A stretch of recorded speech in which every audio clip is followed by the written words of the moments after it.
r/NoSleep. Posted by u/milk and honey. I was a caregiver for a man who does not exist. I pulled up to my new client's house, a small cabin in the woods. I was not a fan of the forest, but the pay they promised for this job was too good to pass up.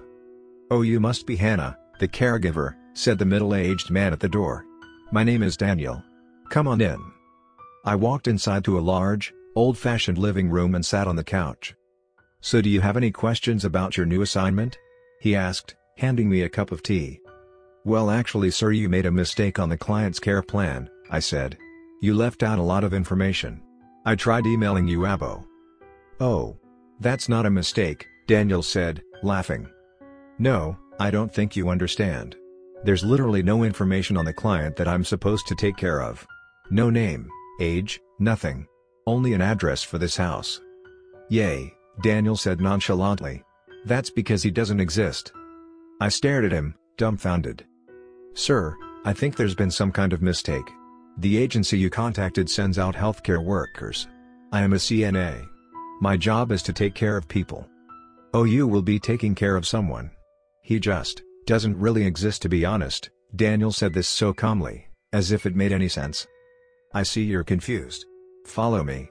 He grabbed my hand and took me into a nearby bathroom. Well, the bathroom definitely looked like it belonged to a person with a disability. It had a portable urinal, boxes of briefs, raised toilet seat, handlebars, etc. After seeing this, I kind of just assumed that they were pulling a practical joke on me, and that my client would come out anytime now laughing. I decided to be a good sport and play along. Daniel went under the sink and got out a couple washcloths, put some soap and water on them, and then just started rubbing the air. Like literally, just waving his hands around in the air, as if he was scrubbing an invisible person. "See? You gotta do that once a day, just like the care plan says. That usually keeps him happy." "Keeps you happy?" I asked nervously. "The man who doesn't exist," he said as he put the washcloth in the dirty laundry pile. "Ooh, and what's his name?"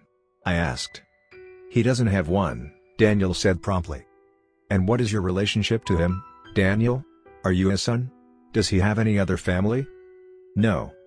"Oh, why doesn't he have a name or family?" "Because he doesn't exist," he said in such a calm, cool voice that it completely unnerved me.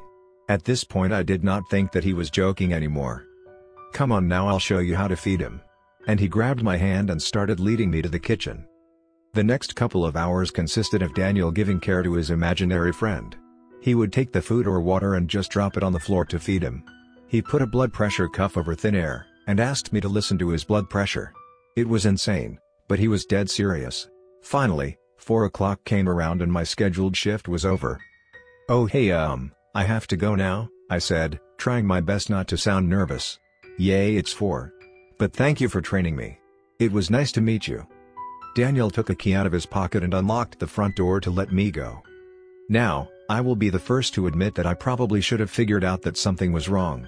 However, as a CNA I have taken care of plenty of crazy people. I just assumed that Daniel was my client. Maybe he was schizophrenic? I didn't know, but I wasn't going to turn down the easiest job in the world just because the client had an imaginary friend. So, for the next couple of weeks I would show up, take care of Daniel's imaginary friend, and then go home. But all of that changed last Monday. I pulled up to work a little earlier than usual, so Daniel let me just chill on my phone in the living room for a bit. I got a message from my boss at the agency. "Hey, Hannah. I was going over some patient records and I realized that I never added the patient information to the care plan for Daniel Weiler. I'm assuming that his sister just told you everything during job training? Anyways, I'll send it over right now." Attached to the message was a PDF file called Daniel_Weiler_care_plan.pdf. There, at the top of the care plan, was the address for this house. Name, Daniel Weiler DOB, February 6, 2000. Height, 5 feet 4 inches. Weight, 161 pounds. Daniel lives with sister, Kathleen. He is a paraplegic, so he will need lots of help bathing and getting dressed. He is mentally competent, so he will tell you everything he needs. At the bottom of the page was a picture of Daniel Weiler. This was not the man I have been talking to for the past couple of months. "Hey, are you ready to start the bathing?" I looked up and saw Daniel. The man in front of me was around 6 foot, at least 200 pounds, and definitely not paraplegic. "Yay," I said, trying not to sound nervous. "But I have a headache, can I just run to my car and get some Tylenol?" Daniel started patting his pockets.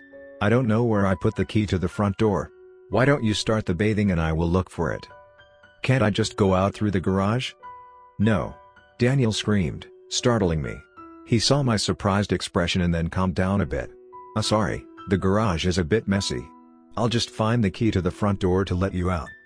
Reluctantly, I went to the bathroom and started the bathing, when Daniel came in, holding the key to the front door. "You can actually go home if you want," he said. "I got everything else." I walked out to the car, ready to drive away. I don't know who the hell this man was, or why he was pretending to be Daniel Weller, but I was not ready to find out. As I got into the car, I noticed that I was parked right in front of the garage. And, well, curiosity got the best of me, so I looked in the window. There was a dead body laying on the floor, the body of a 5 feet 4 inches man. His face had been cut off completely, with the underlying bone showing. I looked up and noticed a woman in the corner, tied up and with tape over her mouth. "I came out here to say that you forgot your sweater." Shocked, I turned around and saw Daniel standing there. "I thought I told you not to look in the garage." Quickly, I ran into my car and locked the door, just in time. I was doing it for the man. Daniel screamed, pounding on the window. "I'm just trying to get him to exist, and you're about to ruin it all." I put the car in reverse and drove out of there, not stopping to call 911 until I got to the nearest gas station. By the time the police got there, the man pretending to be Daniel was already gone. They searched everywhere, but were not able to find him. The woman in the garage turned out to be Kathleen. She was obviously shaken up, but physically she was not hurt. The following is her testimony to the police. "I have no idea who that man was, or how he got in my house. I just woke up one day, tied up in the garage with my brother dead next to me.